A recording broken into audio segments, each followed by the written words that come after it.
these big offers, guys? What is the trader's poker behind it? This is another lesson on its own. I'm going to breeze through it quickly, even though it's a really long conversation.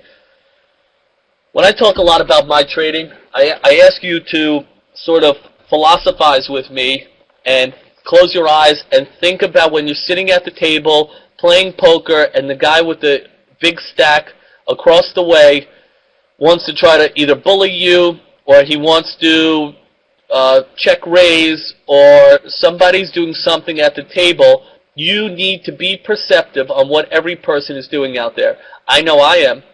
I know I'm trying to account for all the actions. That's whether it's on a small scale, sort of tight, or looking on an overall on a bigger picture. I know I'm looking at all the players in the marketplace. I'm looking at all the rules, all the features on the table. I'm looking at the S&P futures. I'm looking at the SPYs. I'm looking at the Qs. I'm looking at the Dow. I'm looking at the market. I'm looking at the banks. I'm looking at the different sectors that I'm in. I'm looking at the market level 2 market maker setup. I'm looking at the bids and the offers. I'm looking at the chart. I'm looking at the trend, short-term trend, long-term trend, levels, where to trade yesterday, where to trade 3 days ago, where to trade 30 days ago, 60 days ago. I go through it all, guys. I try to put the whole concept together. If you're not grabbing all the concepts all at the same time, you are at a disadvantage. We do not want any trader associated with us or listening to our broadcast to be in any disadvantage. That's why we created this.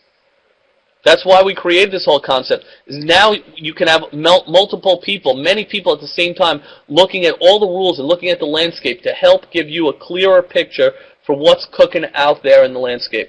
We're going to have to get back to the Traders Poker section. I don't mind giving a class on it next week. I'd like to, sort of talk about what happens when people have big bids and big offers, refreshing bids, refreshing offers. It's something I'd like to revisit. I think it's an important lesson on its own.